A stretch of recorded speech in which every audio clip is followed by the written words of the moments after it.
स्वागत है आप सभी का हमारे चैनल पे। जैसा कि आपको पता है हमारी स्टोरी मार्शल गॉड असुरा अब पॉकेट एफएम पे मैंने उसको लाइव कर दिए। अगर आप उसको सुनना चाहते हो पॉकेट एफएम की वॉइस में, जहाँ पे emotion, fact, scenes and voice character अलग अलग सब कुछ डिटेल में है, आप उसको जाओ एक बार सुनो। उसका लिंक मैं डिस्क्रिप्शन में दे दूंगा। हम ये वॉइस इसलिए ऐड कर रहे हैं ताकि ह्यूमन टच दे सके एंड एआई वॉइस कंटेंट से सेफ रख सके। प्राचीन रक्त सक्रिय हो गया है। पार्थ, अब तुम्हारा समय आ गया है। जैसे ही वह आवाज सुनाई दी और दबाव ने सब कुछ घेर लिया, रुद्र के सामने एक आकृति भूत की तरह खड़ी हो गई और रुद्र और इशिता को अपने पीछे धकेल दिया। उस व्यक्ति ने अपने कंधों पर एक सफेद लबादा ओढ़ा हुआ था और उससे उसका चेहरा भी ढका हुआ था। वह कोई और नहीं बल्कि एजियो ड्रैगन स्कूल द्वारा अत्यधिक कीमत पर आमंत्रित किया गया विश्व आत्माविद जयंत था, जिसे एजियो ड्रैगन स्कूल में दूसरे नंबर का विशेषज्ञ भी कहा जाता था। ये तो एल्डर जयंत हैं। क्या हो रहा है? एल्डर जयंत रुद्र का बचाव क्यों कर रहे हैं? क्या इन दोनों के बीच कोई रिश्ता है? यदि यह कहा जा सकता है कि एल्डर राजवंत का आगमन कुछ हद तक अपेक्षित था, तो जयंत का आगमन निश्चित रूप से अप्रत्याशित था। उनका आगमन सभी के लिए चौंकाने वाला था। ये जानकर हैरानी होती है कि एजियो ड्रैगन स्कूल में सबसे ज्यादा खौफनाक शख्स न तो एजियो ड्रैगन स्कूल का मुखिया था, न ही 6 रक्षक और न ही जोगिंदर। उस समय वह शख्स रुद्र के सामने खड़ा था, जयंत। लेकिन दूसरों की हैरानी के मुकाबले इशिता बेहद खुश थी। उसने खुद जयंत को रुद्र को अपना शिष्य स्वीकार करते देखा था, इसलिए वह अच्छी तरह जानती थी कि रुद्र के लिए ही उस बूढ़े ने लवकेश वर्धन को मारा था, जो कई सालों से उसका अनुयायी था। उस पल से, जब से वह प्रकट हुआ था, रुद्र को कोई छू भी नहीं सकता था। जैसे जैसे इशिता की भावनाएं उमड़ रही थीं, उसने चुपके से रुद्र की ओर देखा। उसने पाया कि रुद्र शांत और उदासीन था। हालांकि उसके चेहरे पर खुशी झलक रही थी, लेकिन आश्चर्य के भाव बहुत कम थे, मानो सब कुछ उसकी अपेक्षा के अनुरूप ही था। ये देखकर इशिता ने अपने होंठ सिकोड़ लिए और मन ही मन कहा, यह आदमी। इसमें कोई हैरानी की बात नहीं कि इसने इतनी दुस्साहस भरी हरकतें करने की हिम्मत की। इसे पहले से ही पता था कि जयंत इसकी मदद करेगा। जयंत, मैं बस कुछ निजी झगड़े निपटाना चाहता हूँ। आप मेरे लिए चीज़ें और मुश्किल क्यों बना रहे हैं? जोगिंदर ने भौहें चढ़ा लीं और अपनी आवाज़ को धीमा कर लिया। ये साफ दिख रहा था कि वह भी जयंत से डरा हुआ था। निजी दुश्मनी? कैसी निजी दुश्मनी? जयंत ने उदासीनता से पूछा। इस बच्चे ने मेरे शिष्य की हत्या की। गुरु होने के नाते मैं अपने शिष्य का बदला लेता हूँ। क्या ये कोई द्वेष है? जोगिंदर ने प्रश्नवाचक उत्तर दिया। ये तो वाकई में एक शिकायत है, लेकिन चून की बात ऐसी है तो इसका मतलब है कि मुझे इस मामले में और भी ज्यादा दखल देना होगा। जयंत मुस्कुराया। आपका क्या मतलब है? जब ये शब्द सामने आए तो जोगिंदर तो थोड़ा अचंभित रह ही गया, बल्कि वहां मौजूद लगभग सभी लोगों के दिमाग में भ्रम की स्थिति पैदा हो गई। वे रुद्र और जयंत के रिश्ते को लेकर अपने अनुमानों को और गहरा करने लगे। तुम अपने शिष्य का बदला लेने के लिए रुद्र को मारना चाहते हो। उसके गुरु होने के नाते ये पूरी तरह से उचित है। लेकिन रुद्र मेरा शिष्य है। गुरु होने के नाते मैं अपने शिष्य की रक्षा करता हूँ। ये भी उचित है ना? जयंत ने अपने हाथ फैलाते हुए बड़ी सहजता से यह बात कही। उनके अपात रूप से सहज लगने वाले शब्द साफ आसमान में बिजली की चमक और शांत झील में गरज की आवाज की तरह थे। पल भर में भीड़ में अफरा तफरी मच गई। क्या रुद्र जयंत का शिष्य है? ये कब हुआ? ये सच नहीं है ना? क्या मैंने गलत सुना? लवकेश वर्धन इतने लंबे समय से जयंत के शिष्य रहे, फिर भी उन्होंने उसे औपचारिक रूप से अपना शिष्य भी नहीं माना। ये रुद्र उनका शिष्य कब बना? रुद्र में उन्हें क्या पसंद है? क्या ये रुद्र की मार्शल कला साधना की प्रतिभा है? इसका मतलब है कि रुद्र के पास आध्यात्मिक शक्ति भी है और जयंत उसे विश्व आध्यात्मिक गुरु के रूप में विकसित करना चाहता है। भीड़ में अफरा तफरी मच गई और वे इस मामले को लेकर तरह तरह के कयास लगाने लगे। ये सब अचानक हुआ और वहां मौजूद लोग इसके लिए बिल्कुल भी तैयार नहीं थे। ये घटना उनके दिलों को झकझोर देने वाली थी और वे उस पल समझ ही नहीं पाए कि क्या हुआ। जयंत, ये कैसा मजाक है? आप कह रहे हैं कि ये लड़का आपका शिष्य है? जोगिंदर के चेहरे पर भी हैरानी साफ झलक रही थी और उन्हें खुद भी इस बात पर यकीन नहीं हो रहा था। अगर यह कहा जाता था कि वह अजीब था, तो जयंत उससे भी ज्यादा अजीब था। अगर शिष्यों को स्वीकार करने के लिए उसकी शर्तें कठोर थीं, तो जयंत की शर्तें उससे भी ज्यादा कठोर थीं। उसने तो ये भी सोचा था कि जयंत अपने पूरे जीवन में एक भी शिष्य स्वीकार नहीं करेगा। फिर अचानक उसने एक शिष्य को क्यों स्वीकार कर लिया, और वह भी रुद्र को? क्या मैंने इस मामले में कुछ स्पष्ट नहीं कहा? जयंत मुस्कुराया और फिर बोला, कोई बात नहीं, मैं इसे फिर से कह देता हूँ। यहाँ मौजूद सभी लोग ध्यान से सुनो। रुद्र मेरा इकलौता शिष्य है। अगर किसी ने भी उसकी उंगलियों को छूने की हिम्मत की तो वह मुझे, जयंत को, अपना दुश्मन बना लेगा। चाहे कोई भी हो, मैं उसे बिना किसी हिचकिचाहट के मार डालूंगा। जयंत की आवाज़ बहुत भारी और अत्यंत प्रभावशाली थी।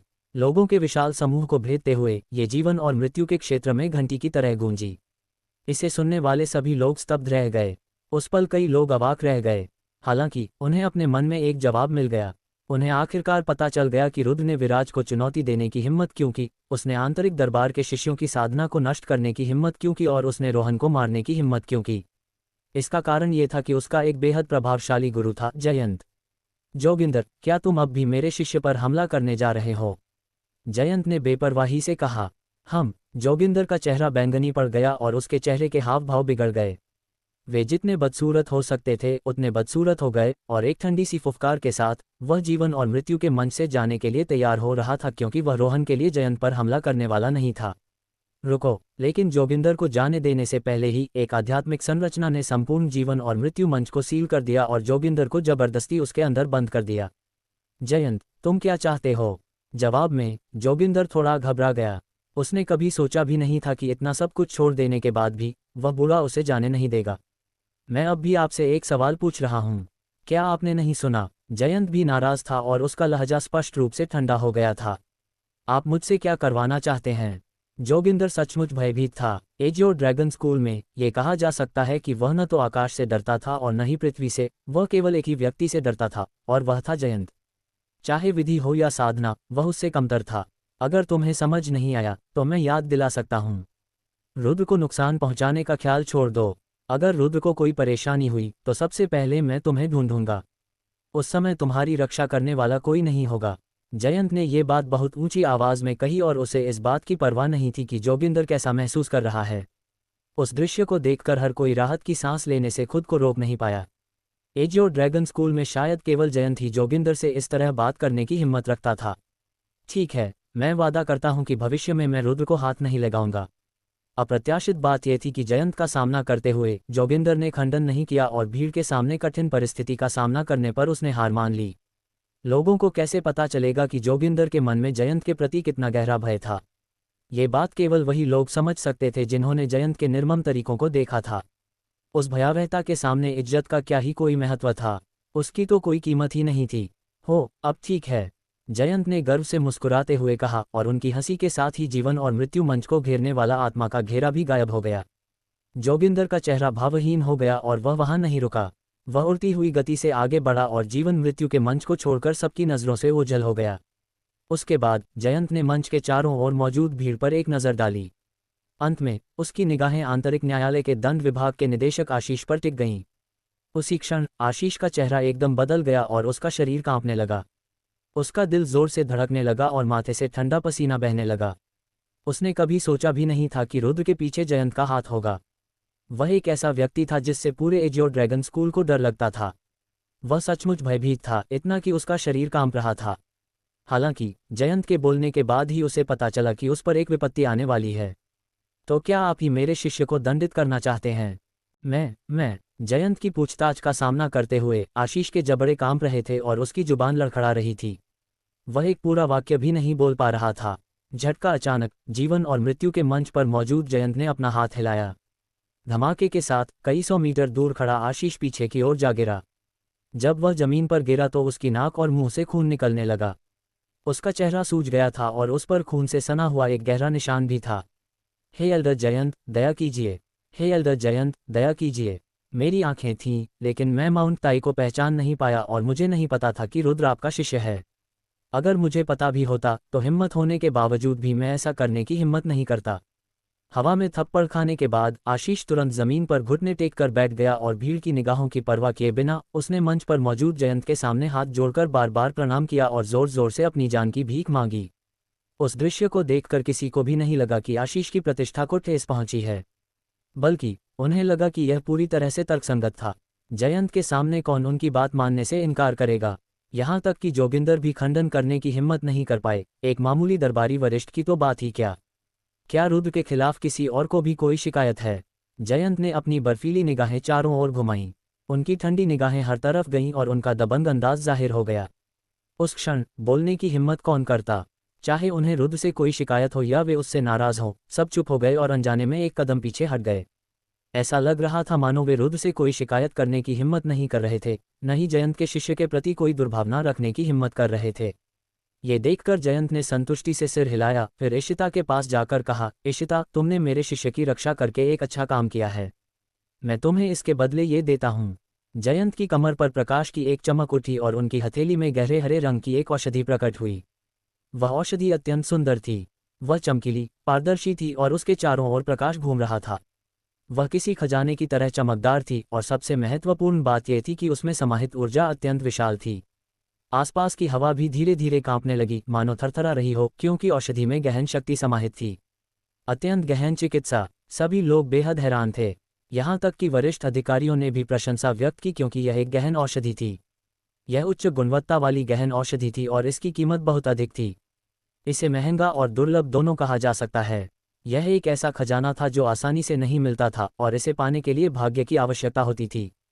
गहन क्षेत्र के लोगों के लिए इसके अनगिनत महान लाभ थे। धन्यवाद एल्डर जयंत। गहन औषधि को देखकर इशिता की आंखें भी चमक उठीं। उसके बेहद खूबसूरत चेहरे पर खुशी की चमक साफ झलक रही थी। उसने सावधानी से गहन औषधि को अपने हाथों में थाम लिया। गहन औषधियां बहुत महंगी थीं, विशेषकर उच्च गुणवत्ता वाली। इशिता की हैसियत के बावजूद वह उनका इस्तेमाल अपनी इच्छानुसार नहीं कर सकती थी। वास्तव में गहन क्षेत्र के कई लोग भी एक साधारण गहन औषधि भी नहीं खरीद सकते थे। इससे अंदाजा लगाया जा सकता है कि गहन औषधियों की कीमतें कितनी अधिक थीं। एल्डर राजवंत, आपका भी धन्यवाद। जयंत ने एक और उच्च गुणवत्ता वाली गहन औषधि निकाली और एल्डर राजवंत को दे दी। एल्डर राजवंत ने हल्की सी मुस्कान बिखेरी और उनके चेहरे की झुर्रियां भी मुस्कान में सिमट गईं। जब लोग उन्हें देखते थे तो वे भाप में पके हुए बन की तरह लगते थे, लेकिन वे एक खुशमिजाज भाप में पके हुए बन थे। जयंत के कार्यों से कई शिष्यों और वरिष्ठों ने लालच से मुक्ति पाई। उनके लिए उच्च गुणवत्ता वाली गहन औषधियां अनमोल खजाना थीं, लेकिन जयंत ने उन्हें इतनी उदारता से दान कर दी। लेकिन सबसे ज्यादा चाहत रुद्र की थी। ये गहन औषधियां थीं। गहन औषधियां, ये तो उच्च कोटि की गहन औषधियां थीं और इनमें समाहित गहन शक्ति की तुलना तो उत्पत्ति मोतियों से भी नहीं की जा सकती थी। अगर वह एक भी निगल लेता तो कौन जाने उसकी साधना का स्तर क्या होता। ऐसा प्रतीत होता है कि जयंत को रुद्र की आध्यात्मिक शक्ति की भेदन शक्ति का आभास हो गया था, इसलिए उसने रुद्र पर तीखी नजर डाली। आखिरकार वह जो कुछ भी कर रहा था रुद्र की मदद के लिए ही कर रहा था। वह सबको ये बताना चाहता था कि जो लोग रुद्र को नुकसान पहुंचाना चाहते हैं उन्हें वह माफ नहीं करेगा, लेकिन रुद्र की मदद करने वालों को वह जरूर पुरस्कृत करेगा। साथ ही साथ वह एजियो ड्रैगन स्कूल के प्रमुख शिष्यों और वरिष्ठों को बता रहा था कि रुद्र और विराज के बीच वे रुद्र को नहीं चुन सकते, लेकिन उन्हें विराज की ओर बहुत अधिक झुकाव भी नहीं रखना चाहिए, क्योंकि रुद्र को उसके गुरु का पूरा समर्थन प्राप्त था। बदबूदार लड़के, मेरे साथ वापस चलो। जयंत ने रुद्र का कंधा पकड़ा और आसपास की हवा में हलचल मचने के बाद वे दोनों दानवों की तरह गायब हो गए। सचमुच आम लोग वे विधियां नहीं कर सकते जो विश्व आत्मावादियों के पास होती हैं। जयंत के जाने के बाद शांत भीड़ एक बर्तन के फटने की तरह धमाके के साथ भड़क उठी और उबलते पानी की तरह तरह तरह की चर्चाएं शुरू हो गईं। ये तो बहुत गंभीर मामला है। रुद्र न केवल प्रतिभाशाली है बल्कि उसका गुरु जयंत भी है। भविष्य में कौन उसे छूने की हिम्मत करेगा। ये वाकई बहुत बड़ी और अद्भुत खबर थी। रुद्र एक प्रतिभाशाली योद्धा था, क्योंकि उसने अपनी प्रथम स्तर की साधना से ही रोहन को मार गिराया, जो उत्पत्ति क्षेत्र के 5वें स्तर पर था। रोहन को मारने के बाद उसने अदृश्य रूप से एजियो ड्रैगन लीडरबोर्ड पर रोहन का स्थान ले लिया और 9वें स्थान पर आ गया। हालांकि रुद्र की उम्र केवल 15 वर्ष थी और एजियो ड्रैगन लीडरबोर्ड पर वह निस्संदेह सबसे कम उम्र का खिलाड़ी था। अगर एजियो ड्रैगन लीडरबोर्ड पर मौजूद सभी खिलाड़ी प्रतिभाशाली होते तो रुद्र सबसे अधिक क्षमता वाला सबसे कम उम्र का खिलाड़ी होता। आखिरकार विराज भी एक कमजोर की तरह शक्तिशाली को नहीं हरा सका और अपने से 4 स्तर ऊपर के प्रतिद्वंद्वी को मार गिराने में सक्षम था। इसके अलावा रुद्र न केवल एक प्रतिभाशाली व्यक्ति था बल्कि उसके पीछे एक बहुत बड़ा सुरक्षा कवच भी था। वह एक ऐसा व्यक्ति था जिसे एजियो ड्रैगन स्कूल का प्रमुख भी चुनौती देने की हिम्मत नहीं करता था। विश्व आत्माविद जयंत। उस दिन से एजियो ड्रैगन स्कूल में सभी को रुद्र का पुनर्मूल्यांकन करना पड़ा। आखिरकार रुद्र में इतनी असाधारण प्रतिभा थी। 2 महीने से भी कम समय में वह आध्यात्मिक क्षेत्र के 7वें स्तर से उत्पत्ति क्षेत्र के पहले स्तर पर पहुंच गया था। 10 महीने बाद होने वाले युद्ध में वह किस स्तर पर पहुंचेगा ये तो केवल ईश्वर ही जानता था। अपनी असाधारण युद्ध शक्ति के बल पर शायद वह 1 वर्ष में होने वाले निर्धारित युद्ध में विराज के 3 प्रहारों को रोक सकता था, और समझौते के अनुसार यदि रुद्र विराज के 3 प्रहारों को रोकने में सक्षम होता तो वह जीत जाता। उस स्थिति में विराज को आत्महत्या करनी पड़ती। पहले लोगों को लगता था कि रुद्र ने विराज को चुनौती देकर अपनी जान जोखिम में डाली है और उसकी जीत की संभावना शून्य है। लेकिन आज के बाद उन्हें पता चला कि इस सुनियोजित युद्ध में बहुत बड़ा सस्पेंस छिपा है। कौन जीतेगा और कौन हराएगा, यह अभी तय नहीं था। जब मुख्य क्षेत्र में सभी लोग रुद्र के बारे में चर्चा कर रहे थे, तभी जयंत उसे पुराने महल में ले आया। गुरुजी, मुझे बचाने के लिए धन्यवाद। रुद्र ने जयंत को प्रणाम किया। अभी मुझे गुरु मत कहो। मैंने जो किताब तुम्हें दी थी उसमें से तुमने कितना समझा? जयंत का लहजा अचानक ठंडा पड़ गया, मानो पहले की कोमलता का कोई अंश ही न बचा हो। ऐसा लग रहा था मानो अगर रुद्र उसकी शर्तें पूरी नहीं करता तो वह सचमुच रुद्र को मार डालेगा। लेकिन आत्मविश्वास से भरे रुद्र को जयंत के अनुरोध से भला कैसे डर लग सकता था। एक विचार के साथ ही गैस प्रवाहित हुई और एक आध्यात्मिक संरचना प्रकट हुई जिसने उसे और जयंत को घेर लिया। ऐसा करने के बाद रुद्र मुस्कुराया और बोला, गुरुजी, मेरी ओर देखिए। आपके शिष्य की समझ कैसी है? क्या आप आध्यात्मिक निर्माण का उपयोग इतनी कुशलता से कर सकते हैं? उस क्षण अपने चारों ओर बनी आध्यात्मिक संरचना को देखकर जयंत दंग रह गया। हालांकि सफेद लबादे से उसका चेहरा ढका हुआ था, फिर भी रुद्र उसके आश्चर्यचकित और प्रसन्न चेहरे को महसूस कर सकता था। हे, रुद्र मुस्कुराया और उसने कोई सीधा जवाब नहीं दिया, लेकिन उसने मन ही मन जयंत की बातों को स्वीकार कर लिया।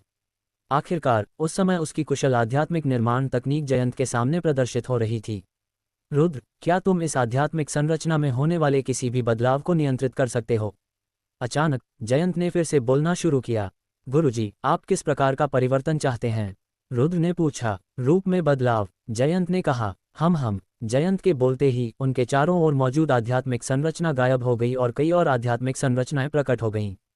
इस बार आध्यात्मिक संरचना ने उन दोनों को अपने भीतर बंद नहीं किया और यह केवल रुद्र के हाथ पर प्रकट हुई। शुरुआत में पारदर्शी आध्यात्मिक संरचना केवल उसकी हथेली जितनी बड़ी थी और रुद्र के हाथ में सर्पिलाकार रूप में घूम रही थी। हालांकि जैसे जैसे रुद्र ने इसे नियंत्रित करना जारी रखा, ये धीरे धीरे उसके हाथ से निकलकर बड़ी होती गई। कभी यह आयताकार होती थी, कभी गोलाकार, और कभी कभी तो ये पंचकोणीय तारा भी बन जाती थी।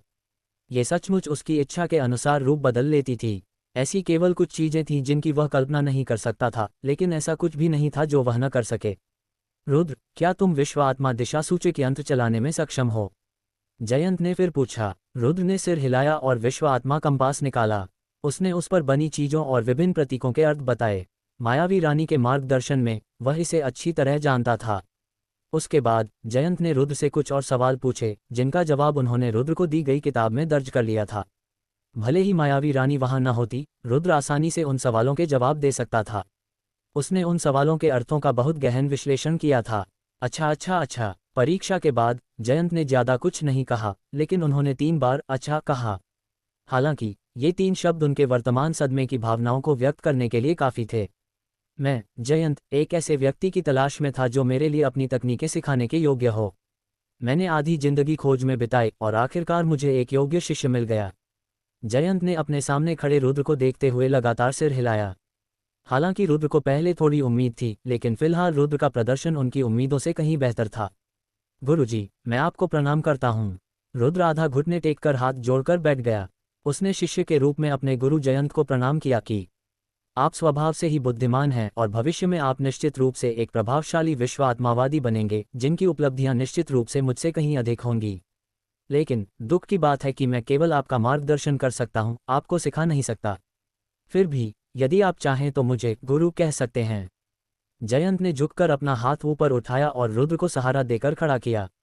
आप मेरे गुरु हैं, मेरे एकमात्र गुरु, रुद्र ने अत्यंत दृढ़ स्वर में कहा और उनके स्वर में सम्मान की झलक थी। हाँ, अच्छा, मैं वाकई गलत नहीं था। हालांकि जयंत ने कहा कि ऊपरी तौर पर तो ऐसा लगता है कि उन्हें रुद्र के कहे आखिरी कुछ शब्द पसंद आए।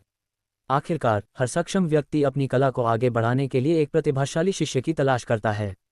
संयोगवश जयंत एक सक्षम व्यक्ति थे और रुद्र एक प्रतिभाशाली शिष्य थे। इसके बाद जयंत ने अपनी कमर पर रखे कॉस्मोस सेक पर हाथ रखा और प्रकाश से चमकते हुए उस पर बने प्रतीक खिलने लगे। उनकी हथेली में मुट्ठी भर उत्पत्ति मोती प्रकट हुए। एक नज़र में ही रुद्र समझ गया कि वहां 100 उत्पत्ति मोती थे। रुद्र, तुम्हारे और विराज के बीच युद्ध की तारीख नजदीक आ रही है। तुम्हारे गुरु होने के नाते मैं तुम्हारी हर तरह से मदद कर सकता हूँ। ये उत्पत्ति मन के ले लो, मुझे विश्वास है कि ये तुम्हारी थोड़ी मदद करेंगे। गुरु, आपका धन्यवाद। रुद्र ने उत्पत्ति मन के अपने हाथों में ले लिए। वह पहले से ही जानता था कि जयंत काफी धनी है, लेकिन उसने कभी सोचा भी नहीं था कि वह इतना उदार होगा और उसे एक साथ इतने सारे उत्पत्ति मन के दे देगा। रुद्र का मन बहुत भावुक हो गया। वह बेहद भावुक हो गया। उसने जयंत की दौलत के कारण 100 उत्पत्ति मोतियों को तुच्छ नहीं समझा। आखिरकार वे वाकई बहुत कीमती वस्तुएं थीं। हालांकि अफवाहों के अनुसार एजियो ड्रैगन स्कूल द्वारा जयंत को हर महीने एक गहन मन का भेंट की जाती थी, लेकिन जैसे जैसे रुद्र को इसके बारे में और जानकारी मिली, उसे लगा कि ये सिर्फ अफवाहें हैं। वास्तविकता इससे बिल्कुल अलग हो सकती है। वह जानता था कि उच्च कोटि की गहन औषधि गहन मन का अत्यंत दुर्लभ थी। इसे एक अनमोल खजाना कहा जा सकता था, क्योंकि गहन मन के में समाहित गहन शक्ति असीम थी। इसका वही प्रभाव था जो आध्यात्मिक मनकों का आध्यात्मिक लोक के लोगों पर होता है। गहन क्षेत्र के 9वें स्तर पर पहुंच चुके लोगों के लिए कोई और रास्ता नहीं था, इसलिए यह उन्हें उस दुर्गम बाधा को पार करने में मदद करेगा। यह उन्हें स्वर्ग क्षेत्र में प्रवेश करते ही एक बिल्कुल नई शक्ति प्राप्त करने में मदद करेगा, जो उन्हें क्षितिज की ओर यात्रा करने की अनुमति देगा। इससे यह अंदाजा लगाया जा सकता था कि गहन मन के कितने कीमती थे। दूसरे दर्जे के एजियो ड्रैगन स्कूल की तो बात ही छोड़िए, यहाँ तक कि पहले दर्जे का एपेक्स स्कूल भी इतना धनी नहीं था कि किसी विश्व आत्माविद को हर महीने एक गहन मन का दे सके। इसलिए रुद्र को लगा कि जयंत की भेंटों के बारे में लगाए जा रहे अनुमान महज अफवाहें थीं। हर महीने एक गहन मन का और यहाँ तक कि एक उच्च गुणवत्ता वाली गहन औषधि भी बहुत बड़ा खर्चा था। आखिरकार आम लोगों के लिए उच्च गुणवत्ता वाली गहन औषधि पहले से ही एक अनमोल खजाना थी। अन्यथा सिंदूरी पक्षी नगर के स्वामी इशिता की छोटी बहन जयंत द्वारा दी गई उच्च गुणवत्ता वाली गहन औषधि को देखकर इतनी खुश नहीं होती। 100 उत्पत्ति मोतियों को रखने के बाद रुद्र मन ही मन बहुत प्रसन्न हुआ। वह ये जानने के लिए उत्सुक था कि इन बहुमूल्य उत्पत्ति मोतियों का उपयोग करके साधना करने के बाद वह किस स्तर में प्रवेश करेगा। साथ ही जयंत को जिस निगाहों से उसने देखा, उससे उसके मन में सम्मान और कृतज्ञता का भाव भी जागृत हुआ। यद्यपि जयंत काफी धनी था, फिर भी उसे आत्मविकास की आवश्यकता थी। इसके अलावा अगर दूसरे अमीर थे तो वह उनकी संपत्ति थी। अगर उन्होंने आपको कुछ दिया तो यह उनके अच्छे प्रभाव के कारण था, और अगर उन्होंने नहीं दिया तो यह भी स्वाभाविक था, क्योंकि कोई किसी का ऋणी नहीं था। हालांकि रुद्र को थोड़े ही समय से जानने के बाद जयंत ने रुद्र की इतनी बड़ी मदद की। इससे स्पष्ट होता है कि उनके मन में रुद्र के प्रति बहुत अच्छी भावनाएं थीं। आप थोड़े जिद्दी हैं और आपको इस मामले में खुद पर नियंत्रण रखना होगा, वरना आपको इसकी भारी कीमत चुकानी पड़ेगी। लेकिन आपको ज्यादा चिंता करने की जरूरत नहीं है। आप निश्चिंत होकर विराज से लड़ सकते हैं। हारने पर भी मैं आपकी रक्षा करूंगा, जयंत ने फिर कहा। हे रुद्र जयंत की बातों पर बस मुस्कुराया। वह ये तो नहीं कह सकता था कि उसका इरादा विराज को मारने का था, है ना? हालांकि रुद्र की आध्यात्मिक निर्माण की कुशलता देखकर जयंत ने रुद्र के प्रति अपना स्नेह खुलकर प्रकट किया। गुरु और शिष्य ने काफी देर तक बातचीत की, और बातचीत के दौरान वे और भी मग्न हो गए। अंत में जयंत ने खुद रुद्र के लिए स्वादिष्ट पकवान बनाए। हालांकि वे भव्य नहीं थे, लेकिन देखने में, सुगंध में और स्वाद में लाजवाब थे। सबसे महत्वपूर्ण बात यह थी कि विश्व आत्मा के ज्ञाता जयंत ने स्वयं ये पकवान बनाए थे। संभवतः इस दुनिया में बहुत कम लोग ही उनके बनाए हुए पकवानों का स्वाद चख पाते होंगे। खाते पीते समय गुरु और शिष्य की बातचीत और भी अधिक आनंदमय हो गई। जयंत, जो हमेशा लोगों को निर्मम प्रतीत होते थे, ने रुद्र के प्रति अपने हृदय में एक दीवार हटा दी। ये स्पष्ट था कि वे रुद्र को वास्तव में पराया नहीं, बल्कि अपना विश्वसनीय शिष्य मानते थे। रुद्र को पता चला कि जब जयंत छोटा था तब उसके परिवार की स्थिति खराब नहीं थी। हालांकि उसके माता पिता ने एपेक्स स्कूल के एक बड़े अधिकारी को नाराज कर दिया था, जिसके कारण उनके पास अपनी जान बचाने के लिए भागने के अलावा कोई विकल्प नहीं बचा था। लेकिन उन्हें यह उम्मीद नहीं थी कि भागते समय कोई उन्हें धोखा दे देगा। जब उस बड़े स्कूल के लोग उनका पीछा करने आए तो उन्होंने उनके परिवार के किसी भी सदस्य को जिंदा नहीं छोड़ा। केवल जयंत ही बच निकलने में कामयाब रहा। उसके बचने की कीमत उसके माता पिता की निर्मम हत्या थी। उसके बाद से जयंत बहुत कम ही किसी पर भरोसा करता था। ये कहा जा सकता है कि उसके दिल में बाहरी लोगों के प्रति एक तरह की शीतलता थी, मानो कोई दीवार उसे अलग करती हो। जब वह जवान था तब तो ये ठीक था, लेकिन उम्र बढ़ने के साथ हर कोई किसी ऐसे व्यक्ति की तलाश करता है जिस पर वह भरोसा कर सके, ताकि कोई ऐसा व्यक्ति हो जो उसकी क्षमताओं को आगे बढ़ा सके।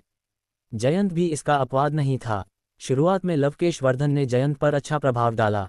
हालांकि बाद में उसे पता चला कि लवकेश वर्धन बहुत स्वार्थी था और अपने कामों में हद से ज्यादा उग्र था। उसके कोई दोस्त नहीं थे और वह सिर्फ औजारों का इस्तेमाल करता था। वह जयंत के भरोसे के लायक नहीं था। हालांकि प्रतिभा के मामले में नीलेश प्रांत के भीतर, विशेष रूप से एजियो ड्रैगन स्कूल के भीतर, लवकेश वर्धन जैसे युवा को ढूंढना काफी चुनौतीपूर्ण था। इसलिए जयंत एक कठिन परिस्थिति में थे। वे इस बात को लेकर दुविधा में थे कि क्या उन्हें अपनी विरासत लवकेश वर्धन को सौंपनी चाहिए या नहीं। लेकिन ठीक उसी समय रुद्र जयंत की नज़र में आ गया। दरअसल जयंत को रुद्र की असली पहचान पहले ही पता चल चुकी थी। उसने पाया कि रुद्र अपने कार्यों में भले ही थोड़ा जल्दबाजी करता था, लेकिन उसके कार्यों का उद्देश्य किसी को नुकसान पहुंचाना नहीं था, बल्कि कई बार तो उसने अपने करीबियों के लिए बड़ी मुसीबतें खड़ी कर दीं। बाहर से देखने पर शायद रुद्र के काम नासमझी भरे लगें, लेकिन जयंत को ये बात अजीब तरह से पसंद आए। लवकेश वर्धन का मामला तो वास्तव में जयंत द्वारा लिया गया एक इम्तिहान मात्र था, लेकिन दुख की बात है कि अंत में लवकेश वर्धन ने जयंत को निराश किया। गुरुजी, विश्व आत्मावादियों और विश्व आत्माओं के बीच आध्यात्मिक संबंध अनुबंध के बाद क्या ऐसी स्थिति उत्पन्न हो सकती है? किसी कारणवश विश्व आत्मा बुरी तरह घायल हो जाती है और विश्व आत्मा क्षेत्र से गायब हो जाती है। विश्व आत्मा विज्ञानी को उसकी आभा का कोई भी अंश महसूस नहीं होता, लेकिन आत्मा संपर्क अनुबंध अभी भी बना रहता है। रुद्र ने जयंत से एगी के बारे में जानकारी प्राप्त की। ऐसी स्थिति हो सकती है। विश्व आत्मा और विश्व आत्मावादी के बीच अनुबंध के बाद उनके लिए आध्यात्मिक जगत में लौटना मुश्किल होगा। जब तक अनुबंध रद्द नहीं हो जाता या विश्व आत्मा के पास कोई ऐसी विधि न हो जिससे वे पूरी तरह से प्रभावित हो सके, तब तक उन्हें अपने पूरे जीवन विश्व आत्मावादी के आध्यात्मिक जगत में ही रहना होगा, जिसका अर्थ है विश्व आत्मा क्षेत्र के भीतर रहना। कभी कभी आपने जो स्थिति बताई वैसी ही हो सकती है। आखिर विश्व आत्माएं अपने विश्व आत्मा स्वामी के लिए लड़ती हैं और इन लड़ाइयों में वे अक्सर घायल हो जाती हैं। हालांकि अगर विश्व आत्मा अनुबंध नष्ट नहीं हुआ है तो इसका मतलब है कि विश्व आत्मा अभी भी जीवित है। वे बस बुरी तरह घायल हो जाएंगी और उन्हें ठीक होने में कुछ समय लगेगा। जयंत ने कहा, ठीक होने में थोड़ा समय लगेगा? कितना समय लगेगा? रुद्र मन ही मन बहुत खुश था। जब तक एगी ठीक है उसे कोई चिंता नहीं होगी। ये कहना काफी मुश्किल है। अगर जल्दी हुआ तो 10 या 8 साल, अगर धीरे हुआ तो 100 साल तक लग सकते हैं। जयंत ने उदासीनता से कहा, क्या इतना लंबा? ये शब्द सुनकर रुद्र को जैसे जबरदस्त झटका लगा। अगर जल्दी हुआ तो 10 या 8 साल, अगर धीरे हुआ तो 100 साल तक। क्या इसका मतलब ये था कि वो कम से कम 10 साल तक एगी को नहीं देख पाएगा? या शायद पूरी जिंदगी भर के लिए भी नहीं? तुम इतने घबराए हुए क्यों हो? तुमने किसी विश्व आत्मा के साथ पहले से ही कोई समझौता तो नहीं कर लिया? जयंत ने मुस्कुराते हुए पूछा। बकवाल नहीं, मैं तो बस उत्सुक हूँ। रुद्र ने झट से अपना सिर हिलाया। एगी उसका राज था और वह अभी किसी को भी यह बात नहीं बता सकता था। मुझे भी लगा था कि तुम इतनी बेतुकी बातें नहीं करोगे। विश्व आत्माएं बेहद गर्वित प्राणी हैं और बेहद बुद्धिमान भी हैं। उनकी बुद्धि मनुष्यों से कम नहीं है, बल्कि शायद उससे भी अधिक है। सच कहूं तो तुम्हारे स्वामी यानी मुझ में पहले से ही मेरे आध्यात्मिक जगत में वैसा ही एक विश्व आत्मा मौजूद है। फिर भी अब तक भेद चढ़ाने के बावजूद वह मेरे साथ अनुबंध स्थापित करने को तैयार नहीं है।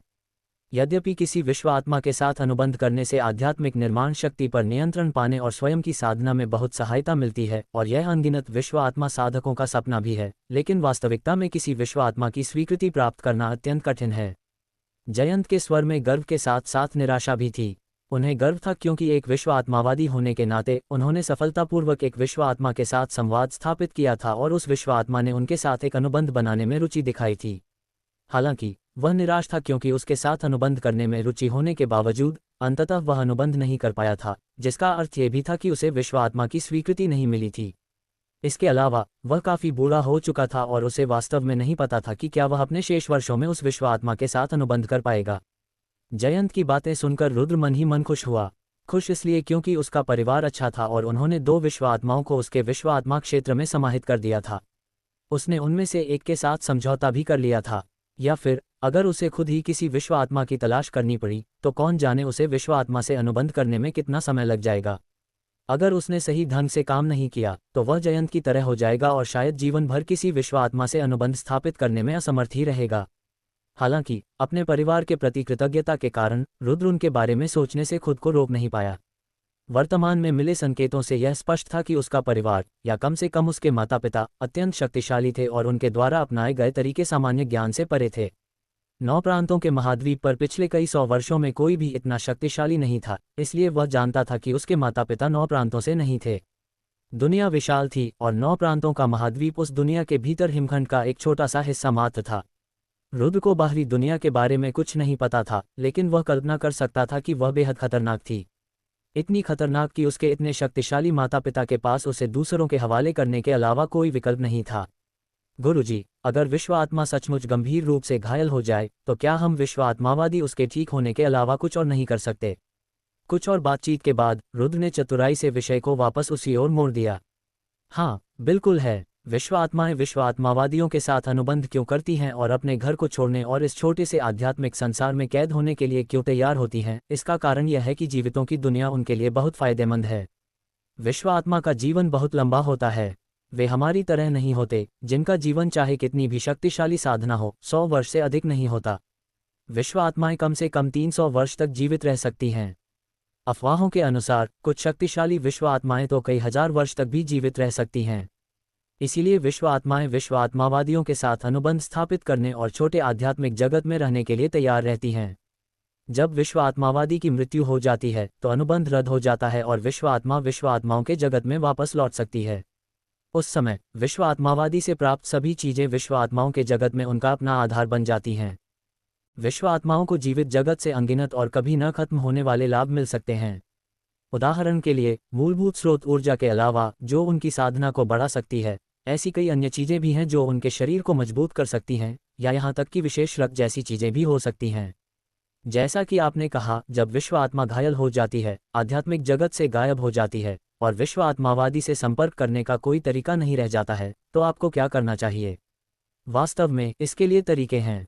जहां तक मुझे पता है, एक विशेष फल होता है जिसे स्पिरिट फ्रूट कहते हैं। स्पिरिट फ्रूट का विश्व आत्मावादियों पर एक विशेष प्रभाव होता है। इससे वे अपनी आध्यात्मिक निर्माण की गुणवत्ता बढ़ा सकते हैं और अपनी आत्मा शक्ति को भी मजबूत कर सकते हैं। हालांकि विश्व आत्माओं पर इसका और भी अधिक प्रभाव होता है, और वह है उनकी शक्ति को पुनः प्राप्त करने की क्षमता। स्पिरिट फ्रूट वो चीज़ कहाँ मिलती है? उसे कहाँ से खरीदा जा सकता है? रुद्र खुशी से झूम उठा, मानो बादल छट गए हों और सूरज दिखाई देने लगा हो। उसे आखिरकार मायावी रानी को बचाने की उम्मीद नजर आ गई थी। क्या आपको लगता है कि स्पिरिट फ्रूट्स जैसी कीमती चीज़ खरीदी जा सकती है? लेकिन जहां तक मुझे पता है, 9 प्रांतों में वास्तव में एक ऐसी जगह है जहां स्पिरिट फ्रूट्स पाए जाते हैं। जयंत ने कहा। कहाँ? रुद्र ने उत्सुकता से पूछा। आध्यात्मिक प्रांत। आध्यात्मिक प्रांत, बिल्कुल सही। आध्यात्मिक प्रांत 9 प्रांतों में से एक है। वहाँ एक विश्व आत्मा संघ है और 9 प्रांतों में यह वह क्षेत्र है जहाँ सबसे अधिक विश्व आत्मावादी एकत्रित होते हैं। उस क्षेत्र में विश्व आत्मावादियों को बहुत सी अच्छी चीजें प्राप्त हो सकती हैं। विश्व आत्मा संघ के भीतर एक विशेष फल उगाया जाता है और वही स्पिरिट फ्रूट होता है, जयंत ने कहा। आध्यात्मिक प्रांत, गुरुजी, वहां से नीलेश प्रांत की दूरी कितनी है? रुद्र ने उत्सुकता से पूछा। हालांकि उसे नीलेश प्रांत के बारे में कुछ जानकारी थी, लेकिन 9 प्रांतों के बारे में उसे ज्यादा पता नहीं था। आध्यात्मिक प्रांत और नीलेश प्रांत पड़ोसी हैं।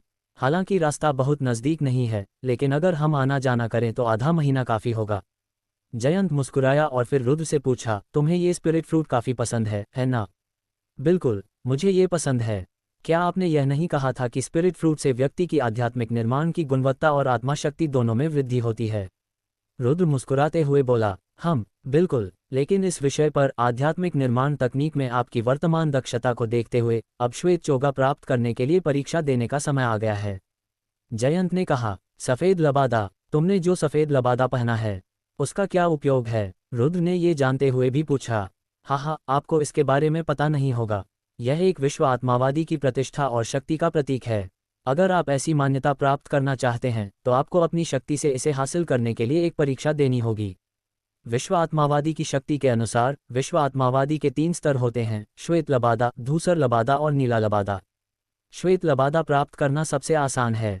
आप अभी जो कर सकते हैं उससे आपको श्वेत लबादा प्राप्त करने और श्वेत लबादा विश्व आत्मावादी बनने में ज़्यादा कठिनाई नहीं होनी चाहिए। सफ़ेद लबादे वाले की तुलना में धूसर लबादे वाला कहीं अधिक कठिन है। आध्यात्मिक निर्माण शक्ति के लिए आवश्यक तत्व होते हैं और नीलेश प्रांत में धूसर लबादे वाले विश्व आत्माविद 2 से अधिक नहीं हैं। पहले तो एपेक्स स्कूल के विश्व आध्यात्मिक गुरु हैं, जो कि सर्वोपरि विद्यालय है, और दूसरे किलिन राजकुमार के महल में स्थित विश्व आध्यात्मिक गुरु हैं। जयंत ने अत्यंत गंभीरता से कहा। इन दोनों व्यक्तियों का जिक्र करते हुए उनके लहजे में सम्मान का भाव स्वाभाविक रूप से झलक रहा था। क्या धूसर चोगाधारी विश्व आत्माविद की संख्या केवल 2 ही है और उनका दर्जा इतना प्रभावशाली है?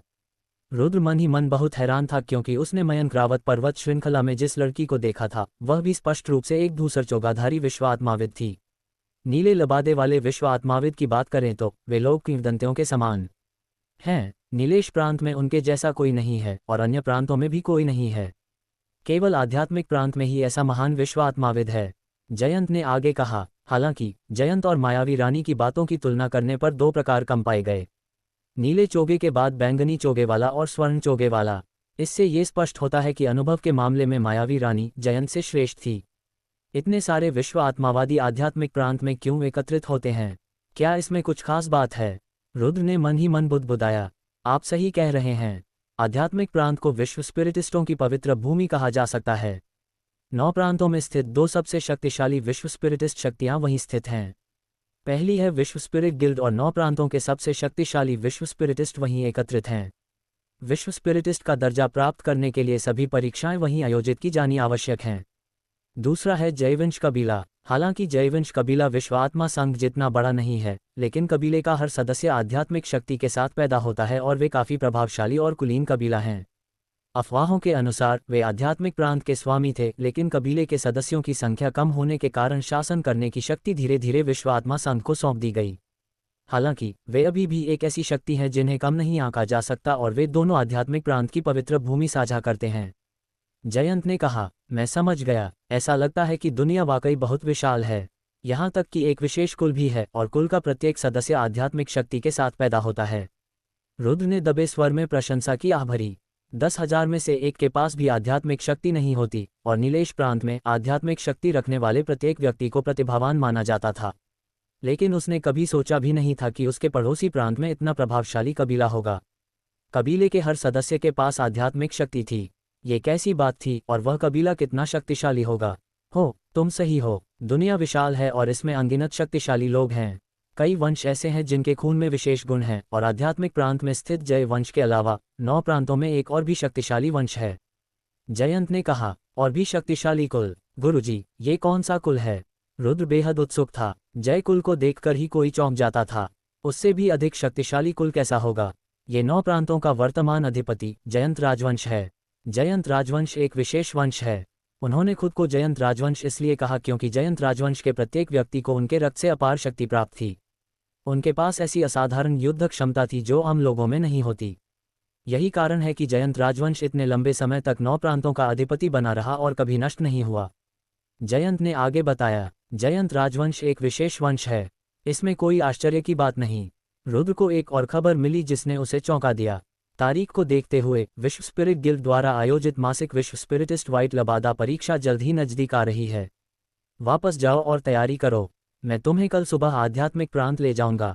जयंत ने कहा। कही।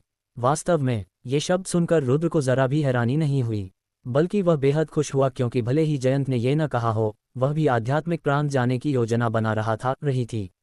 रुद्र के आध्यात्मिक प्रांत जाने का कारण किसी विश्व स्पिरिटिस्ट के लिए श्वेत चोगा परीक्षा देना नहीं था, क्योंकि अगर प्रतिष्ठा की बात करें तो उसके कॉस्मॉस थैले में पहले से ही विश्व स्पिरिट का धूसर चोगा मौजूद था। वह धूसर चोगा निश्चित रूप से श्वेत चोगा से कहीं अधिक महंगा था और उससे मिलने वाली प्रतिष्ठा कहीं अधिक प्रभावशाली थी। स्वाभाविक रूप से रुद्र को आध्यात्मिक प्रांत की ओर आकर्षित करने वाली चीज स्पिरिट फ्रूट थी। वह विचित्र चीज जो मायावी रानी को जगा सकती थी। क्या यह नकली होगा? जल्दी जाओ। हालांकि तुमने आध्यात्मिक निर्माण की बुनियादी बातें समझ ली हैं, लेकिन विश्व आत्माविद के लिए श्वेत आवरण परीक्षा इतनी आसान नहीं है। ये तुम्हारे द्वारा पहले दी गई परीक्षाओं से बिल्कुल अलग होगी। बेहतर होगा कि तुम मन ही मन तैयार रहो ताकि तुम असफल न हो जाओ और पीछे न रह जाओ। जयंत ने कुछ प्रहार करते हुए कहा। हे, चिंता मत करो स्वामी जी, मैं आपको निराश नहीं करूंगा और आपकी प्रतिष्ठा को जरा भी ठेस नहीं पहुंचाऊंगा। रुद्र खुशी खुशी चला गया। मायावी रानी को बचाने का तरीका जानने के बाद उसका तनावग्रस्त दिल शांत हो गया। जयंत को किसी भी तरह का संदेह न हो, इसलिए रुद्र ने 100 उत्पत्ति मनकों का निर्माण नहीं किया। वह जल्दी सो गया और उस रात उसे बहुत शांति से नींद आई। अगले दिन सुबह आसमान में हल्की रोशनी थी। तय योजना के अनुसार रुद्र जयंत के निवास पर गया। हालांकि महल के सामने के चौक में लोगों की इतनी भीड़ थी मानो पहाड़ और समुद्र हों। वहां कई शिष्य और बुजुर्ग एकत्रित थे। भीड़ से गुजरने के बाद रुद्र ने आश्चर्य से देखा कि चौक के केंद्र में जयंत खड़ा था और उसके पीछे 2 विशाल सफेद सिर वाले ईगल थे। वे चीलें बेहद विशाल थीं। जब वे वहां खड़ी थीं तो उनकी ऊंचाई 3 मीटर थी। उनके बड़े पंजे तेज धार वाले ब्लेड की तरह थे और जब वे अपनी तीखी चील जैसी आंखों से भीड़ को देख रही थीं तो उनमें डर का कोई निशान नहीं था, बल्कि उनमें गर्व था। वाह, ये तो सचमुच एक सफ़ेद सिर वाला चील है। ये कितना सुंदर है। दोनों चीलों को देखते ही कई महिला शिष्यों ने खुशी जाहिर की और वे इतनी प्रसन्न हुई कि उनके हाथ पैर नाचने लगे। मैंने सुना है कि यह चीज़ परिवहन का सबसे अच्छा साधन है। इसकी कीमत बहुत ज़्यादा है और हमारे एजियो ड्रैगन स्कूल के पास केवल 2 ही हैं जो दोनों जयंत की हैं। किसी ने सफ़ेद सिर वाले ईगल की उत्पत्ति के बारे में बताया। हाँ, ये चीज़ काफ़ी मजबूत लगती है। इसे देखकर ही आनंद आता है। मुझे आश्चर्य होता है कि अगर मैं इस पर सवार होकर कुछ देर हवा में उड़ूं तो कितना अच्छा लगेगा। बुजुर्ग जयंत सफ़ेद सिर वाले बाज का इस्तेमाल बहुत कम करते थे और वे उन्हें खजाने की तरह देखते थे। मैंने सुना है कि 6 रक्षकों के एल्डर वान को एक दिन बहुत दूर यात्रा करनी पड़ी और वे सफ़ेद सिर वाले ईगल को उधार लेकर उसका उपयोग करना चाहते थे। हालांकि एल्डर जयंत ने निर्दयतापूर्वक उनकी इच्छा अस्वीकार कर दी। मैंने सुना है कि एल्डर जयंत ने न केवल इनकार किया बल्कि एल्डर वान पर जमकर बरस पड़े। उन्होंने कहा, मैं खुद इसका इस्तेमाल करने को तैयार नहीं हूं, लेकिन तुम करना चाहते हो। जाओ सपने देखते रहो। हाँ, लेकिन आज वह दोनों व्हाइट हेडेड ईगल्स का इस्तेमाल करने जा रहा है। मुझे आश्चर्य है कि उसका क्या महत्वपूर्ण काम है, वह कहाँ जा रहा है और किसके साथ जा रहा है। श्वेत सिर वाले ईगल के बारे में चर्चा करते हुए सभी लोग उंगली से इशारा कर रहे थे। वे जयंत की बहुत प्रशंसा करते थे और एल्डर जयंत के साथ श्वेत सिर वाले ईगल पर सवार होने वाले व्यक्ति की तो और भी अधिक प्रशंसा करते थे। क्षितिज की ओर उड़ने और आकाश से नीचे देखने की तीव्र अनुभूति का अनुभव करने की हर किसी की इच्छा थी। रुद्र, अब जाने का समय हो गया है। ठीक उसी समय जयंत ने भीड़ में मौजूद रुद्र को हाथ हिलाकर इशारा किया। मालिक। भीड़ की निगाहों के बीच रुद्र जयंत के पास गया और अनजाने में ही उसने अपना हाथ बढ़ाकर सफ़ेद सिर वाले ईगल को सहलाया। उसके मन में असीम उत्साह उमड़ रहा था। तो ये रुद्र है। हे भगवान, क्या वो एल्डर जयंत के साथ जाएंगे? वह सचमुच ऐसे व्यवहारों का आनंद ले सकता है। लगता है एल्डर जयंत को ये रुद्र बहुत पसंद है। रुद्र को देखकर भीड़ के चेहरों पर प्रशंसा के भाव छा गए। वे रुद्र की इसलिए प्रशंसा कर रहे थे क्योंकि वह जयंत को पसंद आ गया था। हालांकि पुरुषों की प्रशंसा की तुलना में कई महिलाओं ने भी रुद्र के प्रति अपना स्नेह प्रकट किया। रुद्र की प्रतिभा पहले ही प्रदर्शित हो चुकी थी और अब वह जयंत का शिष्य बन गया। ये कहा जा सकता है कि एजियो ड्रैगन स्कूल में उसका दर्जा विराज से कम नहीं था। इसके अलावा ऐसी अफवाहें भी थीं कि रुद्र एक प्रतिभाशाली व्यक्ति था जिसके पास आध्यात्मिक शक्ति थी और जयंत ने उसकी आध्यात्मिक शक्ति में अपार प्रतिभा को देखते हुए उसे अपना शिष्य स्वीकार कर लिया। इससे रुद्र के प्रति लोगों की राय और भी बेहतर हो गई। इसलिए स्वाभाविक रूप से रुद्र वर्तमान में अनगिनत महिला शिष्यों के दिलों में पसंदीदा पति बन गया था। हालांकि रुद्र अभी भी एक युवा था, लेकिन इससे महिला शिष्यों के दिलों में उमड़ते प्यार को रोका नहीं जा सका। रुद्र, एक जानी पहचानी आवाज़ सुनाई दी और काव्या नायर भीड़ से बाहर निकली। वह रुद्र के सामने पहुंची और बड़े ही प्यारे अंदाज में बोली, क्या तुम जा रहे हो? मैं अपने गुरु के साथ आध्यात्मिक प्रांत जा रहा हूं ताकि विश्व स्पिरिटिस्टों के लिए आयोजित होने वाली श्वेत लबादा परीक्षा में भाग ले सकूं। रुद्र ने काव्या नायर से कुछ भी नहीं छिपाया। चूंकि आप विश्व आध्यात्मिक परीक्षा में भाग ले रहे हैं, विश्व आध्यात्मिक बनने पर आपको बधाई। काव्या नायर ने सुंदर मुस्कान के साथ कहा। ये तो अभी भी अज्ञात है। रुद्र ने विनम्रता से सिर हिलाया, लेकिन उसके चेहरे पर आत्मविश्वास और दृढ़ निश्चय वाली मुस्कान थी। आप कितने दिनों के लिए जा रहे हैं? काव्या नायर ने फिर पूछा। शायद 1 महीना, रुद्र ने जवाब दिया। इतना लंबा? काव्या नायर के चेहरे पर कुछ बदलाव आया। क्या गड़बड़ है? रुद्र ने कुछ संकेत देखे। कुछ नहीं, मैं बस तुम्हारे लिए खुश हूँ। काव्या नायर ने मीठी मुस्कान दी, लेकिन वह अपने दिल की चिंता को छिपा नहीं सकी। फिर भी उसने कुछ नहीं कहा और भीड़ में घुस गई। छोटी मेई। रुद्र के हिचकिचाते ही काव्या नायर गायब हो गई। रुद्र भीड़ से बाहर भागा और चारों ओर देखा, लेकिन उसे काव्या नायर कहीं नहीं दिखी। हालांकि रुद्र की नज़र के सामने एक और आकृति प्रकट हुई। ये काव्या नायर की बहन इशिता थी। एजियो ड्रैगन स्कूल की सबसे खूबसूरत लड़की कुछ ही दूरी पर रुद्र को देख रही थी। इशिता भीतरी दरबार की वरिष्ठ सदस्य थी, इसलिए जब तक कोई विशेष मामला न हो, वह बहुत कम ही मुख्य क्षेत्र में आती थीं। काव्या नायर की पहले की अजीब भावनाओं के अलावा रुद्र को अवचेतन रूप से पता था कि कुछ गड़बड़ हुई है। इशिता, क्या हुआ? रुद्र ने इशिता को एक शांत जगह पर ले जाकर पूछा। तुम्हें पता है ना कि छोटी मेई का एक मंगेतर है? इशिता ने जवाब नहीं दिया, बल्कि एक सवाल के साथ प्रतिक्रिया दी। शांतनु परिवार से है ना? उसके बारे में क्या? रुद्र ने पूछा। लगता है तुम्हें कुछ तो पता है। इशिता मुस्कुराई, लेकिन उसकी मुस्कान बहुत अजीब थी।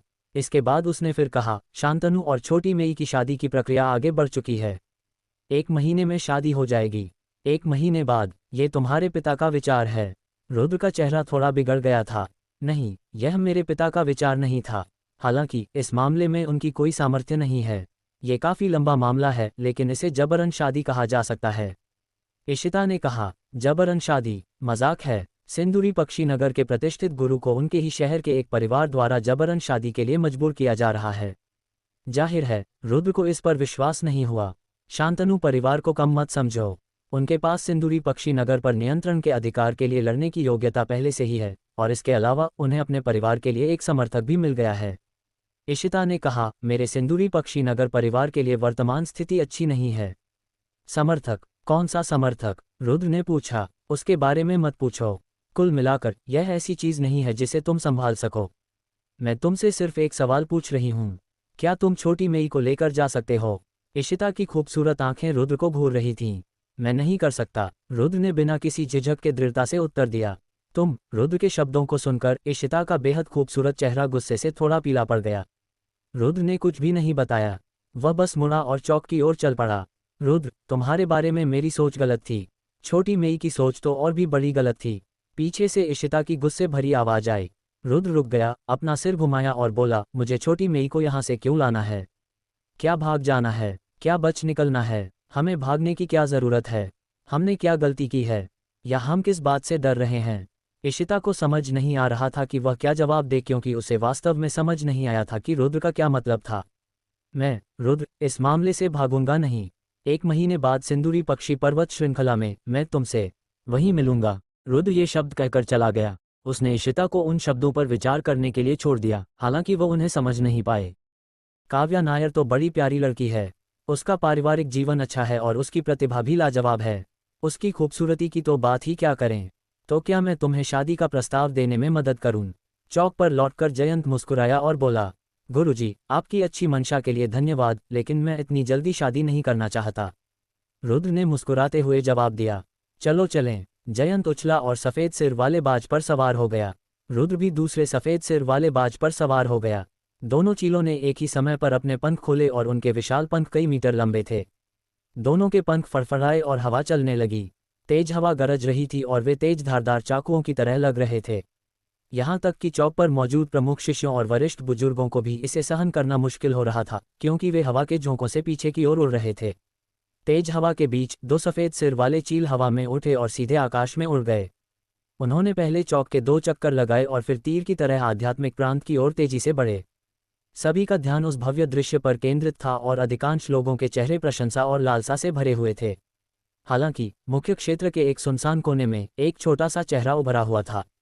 काव्या नायर, जो श्वेत सिर वाले ईगल को घूर रही थी, उसकी आंखों में चिंता थी। सफ़ेद सिर वाले ईगल्स की गति अत्यंत तीव्र थी और उन्हें नीलेश प्रांत को पार करने में केवल कुछ ही दिन लगे, क्योंकि वे आध्यात्मिक प्रांत की सीमाओं के भीतर पहुंच गए थे। नीलेश प्रांत में सफ़ेद सिर वाला बाज एक दुर्लभ जीव माना जा सकता था। जब भी वह हवा में उड़ता, नीचे मौजूद लोग सिर उठाकर उसे निहारते और प्रशंसा से आह भरते। हालांकि आध्यात्मिक प्रांत पहुंचने के बाद रुद्र को पता चला कि सफ़ेद सिर वाला बाज उतना दुर्लभ नहीं था। जब वे हवा में उड़ रहे थे तो उन्होंने कुछ सफ़ेद सिर वाले चीलों को अपने पास से तेजी से गुजरते हुए देखा। उनकी गति उन चीलों से भी तेज थी जिन पर वे सवार थे, और स्पष्ट रूप से वे बेहतर गुणवत्ता के थे। इससे रुद्र को लगा कि जिस नीलेश प्रांत में वह रहता था, वह शायद वास्तव में आध्यात्मिक प्रांत की तुलना में पतन की ओर था। इसमें कोई आश्चर्य नहीं कि उसके गुरु जयंत ने ऐसा कहा था। नीलेश प्रांत में तथाकथित प्रतिभाशाली लोग केवल औसत दर्जे के थे और वास्तव में प्रतिभाशाली कहे जाने वाले लोगों की संख्या 10 से अधिक नहीं थी। अन्य प्रांतों की नज़र में नीलेश प्रांत के तथाकथित प्रतिभाशाली लोग वास्तव में कुछ खास नहीं थे। वास्तव में नीलेश प्रांत उतना मजबूत नहीं था। 9 प्रांतों में इसकी स्थिति बिगड़ती जा रही थी और इसकी तुलना अन्य बड़े प्रांतों से नहीं की जा सकती थी। आध्यात्मिक प्रांत में 2 और दिन उड़ान भरने के बाद रुद्र अंततः तथाकथित विश्व आत्मा संघ में पहुंचा। ऊपर से नीचे देखने पर उसने पाया कि विश्व आत्मा संघ मैदानों के भीतर स्थित था। यह एक विशाल शहर था और इतना बड़ा था कि इसमें पूरे पहाड़, नदियां और यहाँ तक कि जंगल भी समाहित थे। ये बिल्कुल एक राज्य जैसा था और इतना विशाल था कि रुद्र की कल्पना से परे था। इससे उसे विश्व आत्मा संघ की शक्ति का अंदाजा हो गया। इसीलिए यह आध्यात्मिक प्रांत का अधिपति बन सका, इसमें कोई आश्चर्य की बात नहीं। सबसे महत्वपूर्ण बात यह थी कि नीलेश प्रांत में जिन विश्व आत्मावादियों को इतना कीमती माना जाता था, वे हर जगह मौजूद थे। जयंत जैसे श्वेत चोगाधारी विश्व आत्मावादी निश्चित रूप से कोई महत्वपूर्ण व्यक्ति नहीं थे। उस क्षेत्र में केवल धूसर चोगाधारी विश्व आत्मावादियों को ही अन्य लोग स्पष्ट रूप से देख सकते थे, क्योंकि वहां श्वेत चोगाधारी विश्व आत्मावादियों की संख्या उतनी ही थी जितनी सफ़ेद सब्जियों की, क्योंकि वे हर जगह देखे जा सकते थे। क्या यही वह तथाकथित कहावत है, इस आकाश के परे भी एक आकाश है और इस व्यक्ति के परे भी एक व्यक्ति है? रुद्र और जयंत सीधे विश्व आत्मा संघ में प्रवेश नहीं कर सके, क्योंकि लोग अपनी इच्छा से विश्व आत्मा संघ में प्रवेश नहीं कर सकते थे। यहाँ तक कि विश्व आत्माविद होने पर भी उन्हें प्रवेश नहीं मिल सकता था। इसलिए वे विश्व आत्मा संघ से बाहर एक ऐसे शहर में पहुंचे जो विशेष रूप से उन्हीं जैसे विश्व आत्माविदों के स्वागत के लिए बनाया गया था। उस स्थान पर जयंत जैसे श्वेत चोगाधारी विश्व आत्मावादी लोग सर्वत्र मौजूद थे। हालांकि उनमें से अधिकांश ने अपने नकाब हटा रखे थे और अपने चेहरे प्रदर्शित कर रखे थे। आश्चर्यचकित होने की कोई आवश्यकता नहीं है। 9 प्रांतों के सर्वश्रेष्ठ विश्व अध्यात्मवादी यहाँ एकत्रित हैं, इसलिए स्वाभाविक रूप से यहाँ काफ़ी संख्या में विश्व अध्यात्मवादी होंगे। इसके अलावा 9 प्रांतों में से आध्यात्मिक प्रांत को सबसे समृद्ध प्रांत का दर्जा प्राप्त है। इसकी तुलना में नीलेश प्रांत थोड़ा गरीब और वीरान लगता है। जयंत की आवाज़ सुनाई दी और रुद्र ने सिर घुमाकर देखा तो वह बेहद चौंक गया, क्योंकि जयंत ने अपने चेहरे को ढकने वाला हुड हटा दिया था। रुद्र ने पहली बार उस बूढ़े आदमी का चेहरा देखा। वह रुद्र की कल्पना से बिल्कुल अलग दिख रहा था।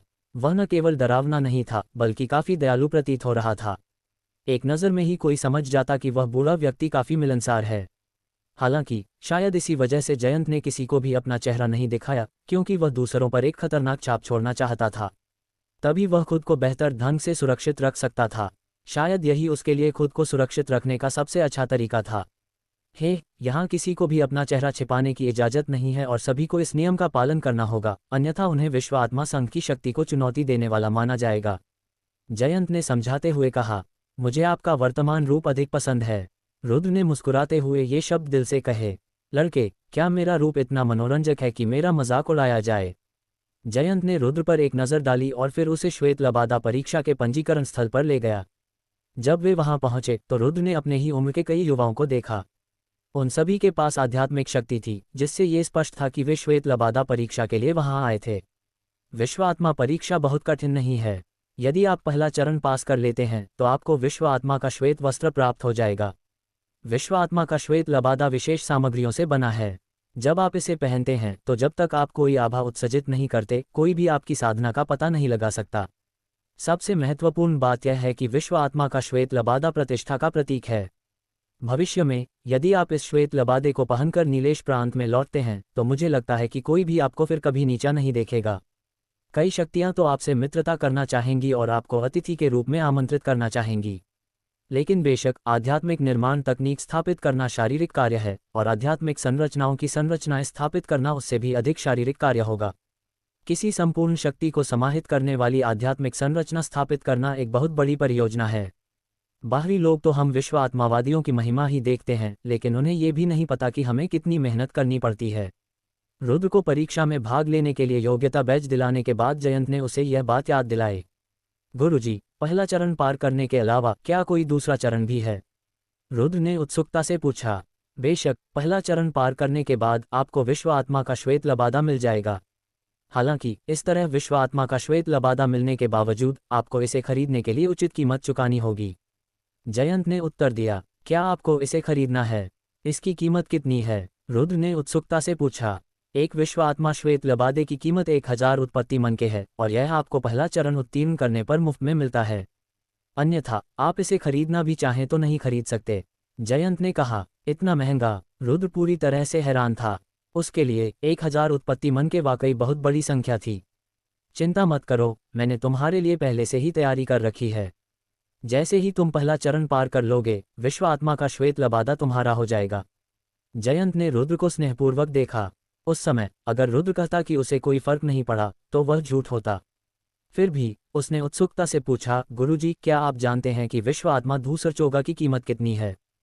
विश्व आत्मा का धूसर लबादा? मैंने इससे पहले कभी धूसर लबादा परीक्षा नहीं दी है, क्योंकि यह आम विश्व आत्मावादियों के लिए संभव नहीं है। इसके अलावा विश्व आत्मा का धूसर लबादा प्राप्त करना विश्व आत्मावादियों के लिए अत्यंत सम्मान की बात है, तो इसे बेचा क्यों जाए? जयंत ने सिर हिलाया। लेकिन अगर कोई इसे बेचना चाहे तो? उदाहरण के लिए, अगर किसी के पास एक अतिरिक्त विश्व आत्मा धूसर चोगा हो जिसे वह बेचना चाहे, तो उसकी कीमत कितनी होगी? रुद्र बेहद उत्सुक था, क्योंकि उसके हाथों में एक धूसर चोगा था। ये कहना काफी मुश्किल है। आखिरकार आम लोगों को विश्व आत्मा धूसर चोगा की ज्यादा जरूरत नहीं होती, और अगर कोई इसे खरीदना भी चाहे तो उसे विश्व आत्मावादी होना पड़ेगा। हालांकि धूसर चोगा परीक्षा की कठिनाई को देखते हुए विश्व आत्मा धूसर चोगा की कीमत उचित होगी, भले ही इसे गहन मनकों की इकाई के रूप में गिना जाए। लगभग 1000 गहन मन के।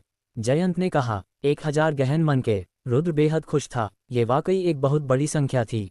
यदि एक गहन मन का 1000 उत्पत्ति मनकों के बराबर था तो 1000 गहन मन के 10 लाख उत्पत्ति मनकों के बराबर थे। 10 लाख उत्पत्ति मनकों के बराबर।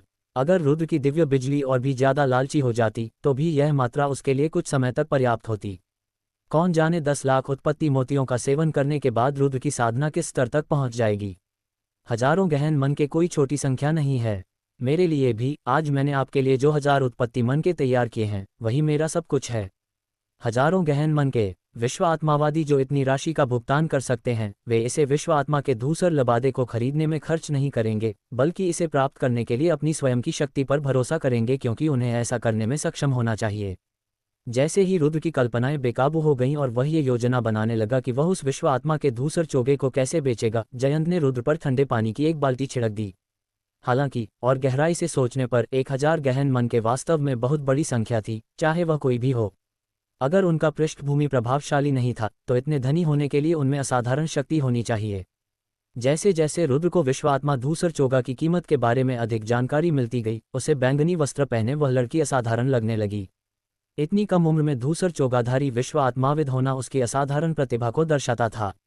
अगर वह उस दिन प्रकट नहीं होती और अगर रुद्र केवल अपनी थोड़ी सी आध्यात्मिक निर्माण शक्ति का उपयोग करता तो वह संभवतः अद्वितीय गुप्त कौशल श्वेत बाघ वध तकनीक को प्रकट करने में असमर्थ होता।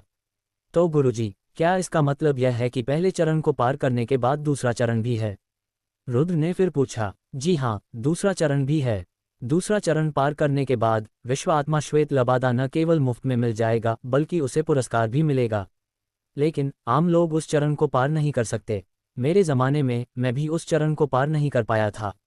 जयंत ने सिर हिलाते हुए कहा। ओह, मैं गलत तो नहीं हूँ, ये जयंत हैं। ठीक उसी समय अचानक एक अजीब सी आवाज सुनाई दी। देखने पर पता चला कि सफेद चोगा पहने एक छोटा बूढ़ा आदमी रुद्र और जयंत की ओर आ रहा था।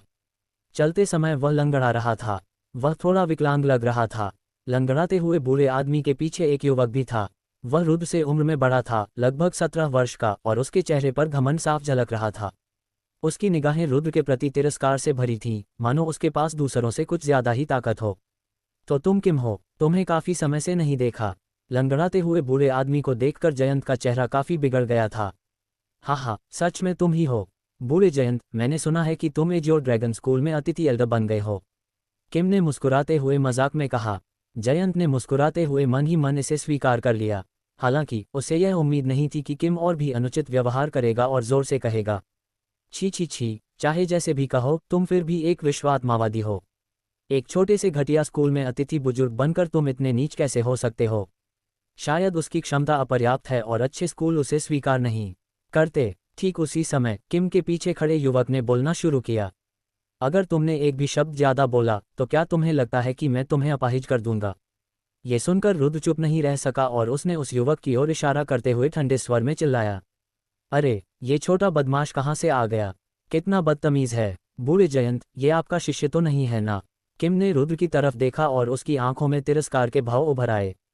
किम, संभल कर बोलो। भले ही उस साल मैं तुमसे हार गया था, लेकिन इसका मतलब यह नहीं कि अब मैं तुमसे डरता हूँ। जयंत का चेहरा भी आखिरकार उतर गया। बूढ़े जयंत, ये कैसा रवैया है? क्या तुम मुझसे एक बार फिर हारना चाहते हो? किम ने ताना मारते हुए कहा। क्यों न इसे आजमा कर देखें? जयंत की आभा घूमने लगी और उसके आसपास की हवा में बदलाव आया। अरे, लेकिन हम दोनों के बीच करने के लिए क्या है? चलिए इसे और रोचक बनाते हैं और अपने शिष्यों को भी इसे आजमाने का मौका देते हैं। हालांकि किम की निगाहें रुद्र पर टिक गईं और उसके होठों के कोने पर एक घृणित मुस्कान थी जो उसकी उम्र के अनुरूप नहीं थी। उन्हें पहले ही पता चल गया था कि रुद्र उत्पत्ति क्षेत्र के प्रथम स्तर का साधक है। उस साधना स्तर के साथ उनका शिष्य बिना किसी दबाव के रुद्र को पूरी तरह से पराजित कर सकता था। जयंत ने कोई जवाब नहीं दिया और वह केवल रुद्र की ओर देखता रहा, क्योंकि किम के शिष्य के पास उत्पत्ति क्षेत्र के 5वें स्तर की साधना थी। हालांकि उनकी साधना का स्तर रोहन के समान ही था, लेकिन आखिरकार वे विश्व आत्मा विशेषज्ञ और एक उच्च कोटि के विद्यालय के प्रमुख शिष्य थे। स्वाभाविक रूप से उनकी तुलना रोहन से नहीं की जा सकती थी, इसलिए जयंत ने रुद्र को निर्णय लेने के लिए कहा। गुरुजी, मैं आपसे विनती करता हूँ, मुझे इस अज्ञानी को सबक सिखाने दीजिए। रुद्र ने कहा। ठीक है रुद्र, जाओ उससे कुछ वार करो। जयंत ने संतुष्टि से सिर हिलाया। उन्हें रुद्र पसंद था, जो न आकाश से डरता था और न ही पृथ्वी से। लड़ाई झपटी, मुक्कों और लातों में आंखें नहीं होती, इसलिए फटी हुई नसें या टूटी हड्डियां किसी पर दोष नहीं लगा सकती। किम को अपने शिष्य पर पूरा भरोसा था। मुझे पहले से ही लग रहा है कि तुम्हारा शिष्य बुरी तरह घायल हो जाएगा। जयंत को रुद्र पर पूरा भरोसा था। हम देखते हैं कि तुम्हारे शिष्य में वह क्षमता है या नहीं। यशपाल, जाओ उसे दर्द का स्वाद चखाओ, किम ने ठंडे स्वर में कहा। जी साहब। यशपाल नाम का युवक सबसे पहले एक खुले मैदान की ओर बढ़ा। उसने घमंड से हाथ से हुक का आकार बनाया और रुद्र को उधर आने का इशारा किया। हम जैसे ही रुद्र आगे बढ़ा, किम के एक विचार से उसने शक्तिशाली आध्यात्मिक निर्माण की एक परत बनाई और रुद्र और यशपाल को उसके भीतर घेर लिया। किम, तुम क्या कर रहे हो? ये देखकर जयंत गुस्से से चिल्लाया। बूढ़े जयंत, आपको किस बात की चिंता है? ये विश्व आत्मा संघ की संपत्ति है। मैंने आध्यात्मिक संरचना इसलिए बनाई है क्योंकि मैं नहीं चाहता कि ये दोनों बच्चे यहाँ कुछ भी तोड़फोड़ करें। किम ने चालाकी से यह कहा, लेकिन उसका इरादा यशपाल को आंख मारकर घूरने का था। यशपाल ने मुस्कुराते हुए यह बात समझ ली और रुद्र की ओर उसकी निगाहें और भी तीखी और उग्र हो गया। गुरुजी, वह पंथ सही कह रहा है, विश्व आत्मा संघ की संपत्ति को नुकसान न पहुंचाना ही बेहतर है। तो एहतियात के तौर पर गुरुजी, आपको आध्यात्मिक निर्माण की एक परत भी बिछा देनी चाहिए। मुझे डर है कि उस अपाहिज ने अधूरा आध्यात्मिक निर्माण बिछा दिया होगा जिसे मैं तोड़ दूंगा। रुद्र ने ये बात जोर से कही और अपाहिज शब्द सुनकर किम की भौहें तन गईं और वह गुस्से से भौहें चढ़ा बैठा। हालांकि अपने शिष्य द्वारा रुद्र की पिटाई करने के बारे में सोचते हुए उसने अपने गुस्से को काबू में कर लिया। मैं आपकी बात सुनूंगा। रुद्र को थोड़ा बहुत समझने वाले जयंत स्वाभाविक रूप से समझ गए कि रुद्र क्या कहना चाह रहे हैं। बिना देर किए उन्होंने लगातार 3 और आध्यात्मिक निर्माण की परतें बिछाईं और रुद्र और यशपाल को पैरों से लेकर सिर तक कसकर जकड़ लिया। हालांकि उनके लिए खुद को बाहर निकालना मुश्किल था, लेकिन दूसरों के लिए भी अंदर आना मुश्किल था। आओ कुत्ते, मुझे अपने फूलों जैसे मुंह के और शानदार लातें दिखाओ। रुद्र ने यशपाल की ओर हाथ से इशारा किया। तेरे कुत्ते को धिक्कार है। रुद्र द्वारा इस तरह पुकारे जाने पर यशपाल क्रोधित हो गया। उसने मुट्ठी तान दी और जैसे ही मुट्ठी हवा में रुद्र की ओर बढ़ी, उसकी उत्पत्ति शक्ति संघनित हो गई।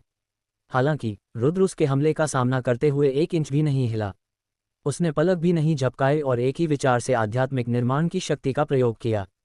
उसके सामने 1 मीटर की दूरी पर आध्यात्मिक निर्माण की दीवार बन गई। टकराना, एक जोरदार धमाका हुआ और लहरें उठ उठीं, लेकिन रुद्र पर इसका जरा भी असर नहीं हुआ।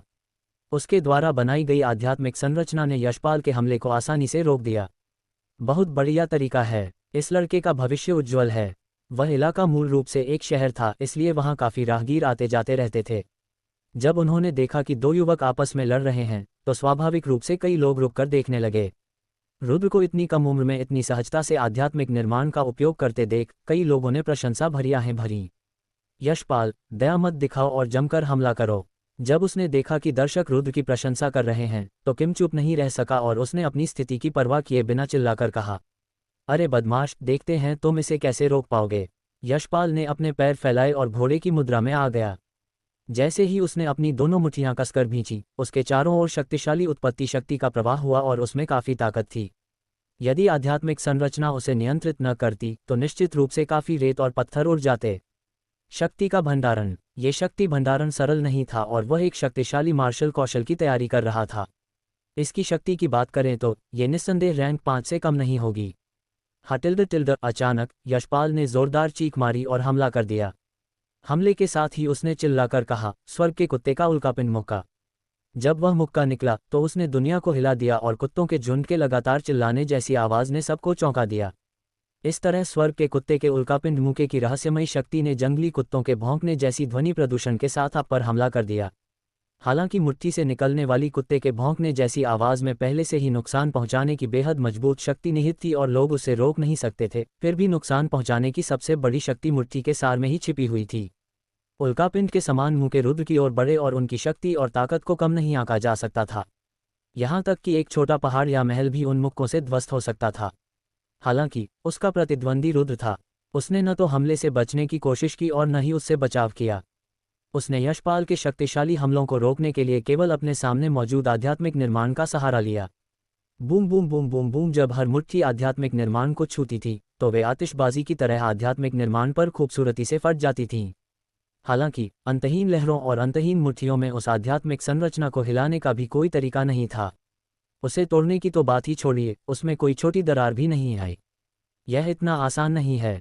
लड़का जिस मार्शल आर्ट कौशल का उपयोग कर रहा है, वह कम से कम रैंक 5 का है और उसने इसकी शक्ति का कम से कम 90% उपयोग किया है।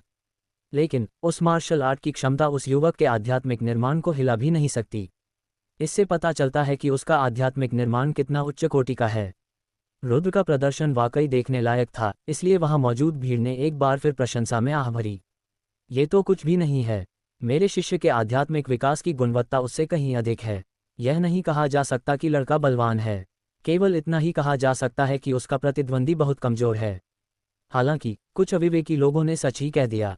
जब उसने आसपास की उन चर्चाओं को सुना जो पूरी तरह से रुद्र के पक्ष में झुकी हुई थीं, और जब कुछ आवाज़ों ने उसके अपने शिष्य को भी नीचा दिखाया, तो किम गुस्से में इधर उधर घूमने लगा।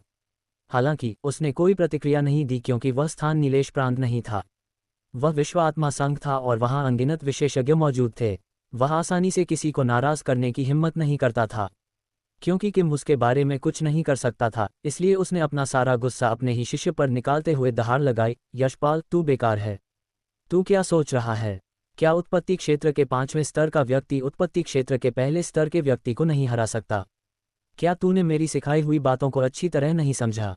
कुत्ते, तुम्हारा मालिक गुस्से में है, तो क्या अब अपनी खासियत दिखाने का समय नहीं आ गया है? रुद्र आध्यात्मिक निर्माण के पीछे खड़े होकर काफी आराम से थी। तुम्हें धिक्कार है, मैं तुम्हारा मुंह फाड़ दूंगा। यशपाल पूरी तरह क्रोधित था। उसने हमला करना बंद कर दिया और किसी भी तरह की मार्शल आर्ट का इस्तेमाल नहीं किया।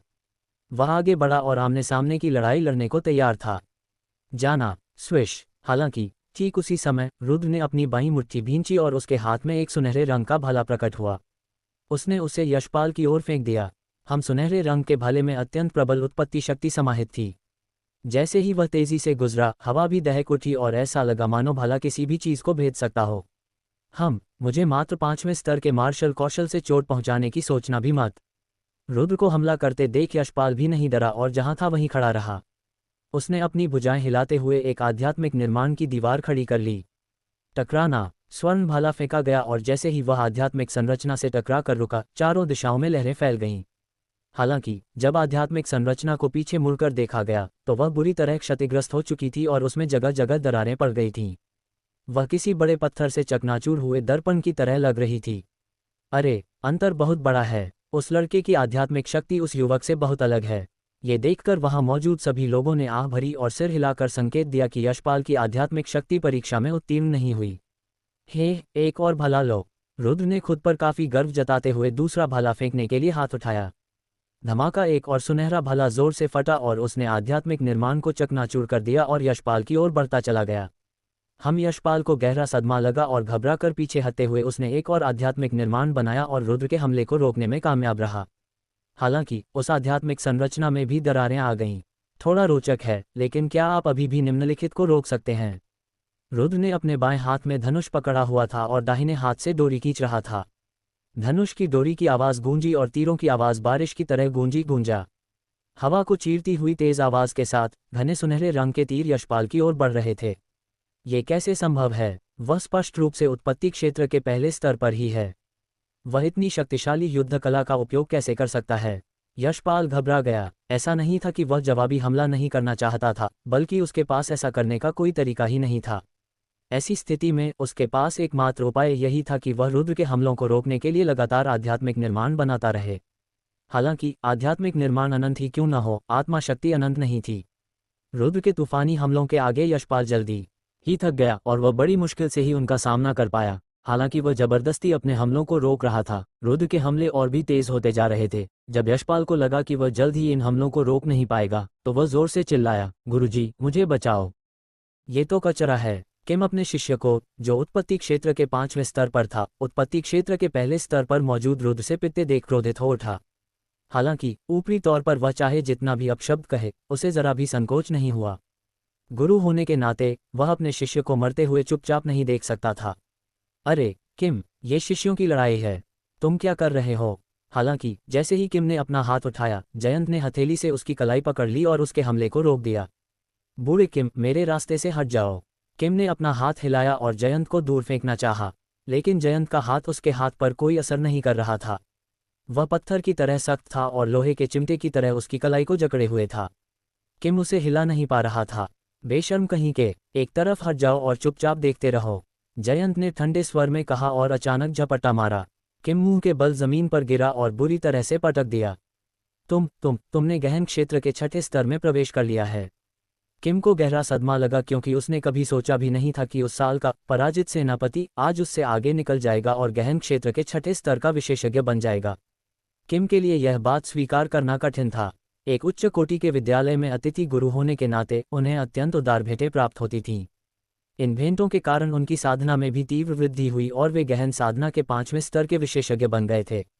हालांकि उन्हें यह उम्मीद नहीं थी कि एक साधारण से विद्यालय में अतिथि गुरु जयंत गहन विद्या के छठे स्तर पर होंगे। ये बात सामान्य ज्ञान के विपरीत थी। रुद्र, तुम थोड़ी देर बाद रुक सकते हो, उसे कुत्ते की तरह जीने दो। जयंत ने किम की बातों पर ध्यान नहीं दिया और आध्यात्मिक निर्माण के भीतर मौजूद रुद्र पर चिल्लाया। जी श्रीमान। रुद्र ने यशपाल की आध्यात्मिक संरचना को पहले ही नष्ट कर दिया था। मूल रूप से वह उसे मारना चाहता था, लेकिन जयंत की बातें सुनने के बाद उसने उन सुनहरे तीरों को नष्ट कर दिया जो यशपाल को मार सकते थे। उठना। हालांकि उसने यशपाल की जान बख्श दी थी, लेकिन रुद्र उसे यूं ही जाने देने के मूड में नहीं था। वह यशपाल के आगे बढ़ा और उसे उठाकर खड़ा किया, क्योंकि वह पूरी तरह से थका हुआ था और उसका चेहरा पीला पड़ गया था। तुम क्या करने की योजना बना रहे हो? मैं सुभाष हायर सेकेंडरी स्कूल का विशिष्ट शिष्य हूँ। यदि तुमने मुझे मारने की हिम्मत की तो मेरा स्कूल तुम्हें कभी क्षमा नहीं करेगा। यशपाल का सारा अहंकार गायब हो चुका था और उसकी आंखों में भय स्पष्ट दिखाई दे रहा था। तुम्हें धिक्कार है। रुद्र ने उसकी निरर्थक बातों पर ध्यान दिए बिना यशपाल के मुंह पर घूंसा मार दिया। मुक्का पड़ते ही जमीन पर दांत बिखर गए। रुद्र के मुंह में यशपाल के कई दांत टूट गए। यशपाल ने खून से लथपथ अपने मुंह को ढंक लिया और जमीन पर बिखरे टूटे दांतों को देखा। उसका रोने का मन कर रहा था, पर आंसू नहीं निकल रहे थे। दांतों के बिना सुभाष हायर सेकेंडरी स्कूल लौटने पर वह किसी का सामना कैसे कर पाएगा? रोने के लिए एक तरफ चले जाओ। लगभग रोते हुए यशपाल को देखकर रुद्र ने अपना पैर उठाया और उसे एक कोने में धकेल दिया। फिर उसने उसकी ओर इशारा करते हुए कहा, भविष्य में बोलने के तरीके पर ध्यान देना। तुम किसी से भी इस तरह बात नहीं कर सकते। हाँ, जो भी हो रुद्र, जंगली कुत्तों का लोगों को काटना आम बात है और पिटाई के बाद तो ठीक ही है। उसके स्तर तक गिरने की कोई ज़रूरत नहीं है। अपने शिष्य को इतनी जल्दी जीतते देख जयंत का मन प्रसन्न हो गया। उन्हें काफ़ी सुकून मिला और आध्यात्मिक निर्माण को मुक्त करने के बाद वे रुद्र को परीक्षा स्थल पर ले गए। रुद्र, तुमने कमाल कर दिया। उस साल मेरी जो इज्जत खराब हुई थी वह तुमने वापस दिला दी। वे परीक्षा स्थल पर पहुंच गए, लेकिन जयंत ने रुद्र की तारीफ करना नहीं भूला। वह सचमुच बहुत खुश था। गुरुजी, आपकी शक्ति उससे कहीं अधिक है। मैं जानता हूं कि आपने उसके सामने अपना साहस इसलिए नहीं दिखाया क्योंकि आप एक अपंग व्यक्ति को परेशान नहीं करना चाहते थे। रुद्र ने हंसते हुए कहा, तुम्हें बोलना तो बहुत अच्छे से आता है, लेकिन उस साल मैं सच में हार गया था। मैं हार गया तो मैं हार गया। मैं श्वेत लबादा परीक्षा में हार गया। उस वर्ष यदि उसने मुझे बाधा न डाली होती तो शायद मैं देख पाता कि दूसरा चरण कैसा होता है। उस वर्ष की घटना का जिक्र करते हुए जयंत को थोड़ा अफसोस हुआ। गुरुजी, चिंता मत कीजिए। मैं आपके अधूरे सपने को पूरा करने में आपकी मदद करूंगा। मैं अपनी क्षमताओं से द्वितीय चरण पार कर लूंगा और विश्व आत्मा का श्वेत लबादा प्राप्त कर लूंगा। आप मुझ पर एक पैसा भी खर्च नहीं करेंगे। रुद्र आत्मविश्वास से भरा हुआ था। शाबाश, तुम में महत्वाकांक्षा है। अगर तुम वो परीक्षा पास कर लेते हो तो मैं तुम्हें 1000 उत्पत्ति मन के दूंगा। भविष्य में जब तुम्हारी शादी हो जाए तब इनका इस्तेमाल करना। जयंत ने रुद्र के कंधों पर थपथपाया। उन्हें अपने शिष्य से और भी ज्यादा लगाव हो गया था। हे धन्यवाद गुरुजी। रुद्र की मुस्कान बेहद मनमोहक थी। उनके सौम्य स्वभाव और उनके प्रति उनके व्यवहार को देखकर उन्हें जयंत के काफी करीब होने का एहसास हुआ। क्योंकि विश्व आत्मा संघ में आम लोगों के प्रवेश की अनुमति नहीं थी, इसलिए रुद्र को श्वेत लबादा परीक्षा में भाग लेने के लिए अकेले ही प्रवेश करना पड़ा। योग्यता बैज हाथ में लिए रुद्र ने विश्व आत्मा संघ में प्रवेश किया और एक विशाल शहर में कदम रखा जो किसी राज्य जितना बड़ा था। कई स्तरों की जांच के बाद रुद्र एक भव्य महल में पहुंचा। ये सचमुच एक अतुलनीय भव्य महल था। मुख्य हॉल के खंभे इतने मोटे थे कि अगर 10 लोग भी उसके चारों ओर घेरा बनाकर खड़े हो जाते तो भी उसे पूरी तरह से घेर नहीं पाते। वे कई 100 मीटर ऊंचे थे और मानो आकाश को छू रहे हों। वह महल जैसा बिल्कुल नहीं लगता था। वह किसी किले जैसा था। इतना विशाल था वह। विश्व आत्मा संघ के सदस्य महल में हर जगह मौजूद थे। उनमें से प्रत्येक श्वेत चोगाधारी विश्व आत्माविद थे और उनकी आभा का पता नहीं लगाया जा सकता था। हालांकि वे निश्चित रूप से विशेषज्ञ थे और उनकी भुजाओं पर बना विश्व आत्मा संघ का प्रतीक चिन्ह लोगों का ध्यान आकर्षित कर रहा था। मुख्य हॉल के बीचों बीच लोगों ने पहाड़ों और महासागरों का निर्माण किया था। वहां कम से कम 1000 लोग थे और वे सभी युवा थे। सबसे उम्रदराज व्यक्ति की उम्र 20 वर्ष से अधिक नहीं थी। वहां हर जगह प्रतिभाशाली लोग थे और उनकी साधना भी कमजोर नहीं थी। ये जानना कि लवकेश वर्धन को एजियो ड्रैगन स्कूल में प्रतिभाशाली क्यों कहा जाता था, इसका कारण ये था कि उसके पास आध्यात्मिक शक्ति थी जो 10,000 लोगों में से किसी के पास नहीं थी। हालांकि उस क्षण और उस स्थान पर मुख्य हॉल के भीतर 1,000 से अधिक लोग मौजूद थे जिनकी उम्र रुद्र के समान थी, लेकिन उनके पास आध्यात्मिक शक्ति भी थी। वह दृश्य सचमुच प्रशंसा से आह भरने पर मजबूर कर देता था। लेकिन अगर इस पर और गहराई से विचार किया जाए तो बात समझ में आ सकती है। आखिर 9 प्रांतों के सभी प्रांतों के प्रतिभाशाली लोग वहां एकत्रित हुए थे। नीलेश प्रांत में आध्यात्मिक शक्ति वाले लोगों की कमी का मतलब यह नहीं था कि अन्य प्रांतों में भी ऐसा ही था। देखो, ये तो विश्व आत्मा संघ के प्रतिभाशाली लोग हैं, अचानक किसी ने चिल्लाकर कहा और उसके बाद सबकी निगाहें उनकी तरफ घूम गईं। दर्जनों युवक धीरे धीरे चलकर आ रहे थे। उनमें से प्रत्येक ने सुनहरे रंग का चोला पहना हुआ था जो बेहद आकर्षक था। साथ ही उनके बाएं हाथ पर विश्व आत्मा संघ का प्रतीक चिन्ह बना हुआ था। पुरुष बेहद आकर्षक और सुंदर थे जबकि महिलाएं मधुर और बेहद खूबसूरत थीं।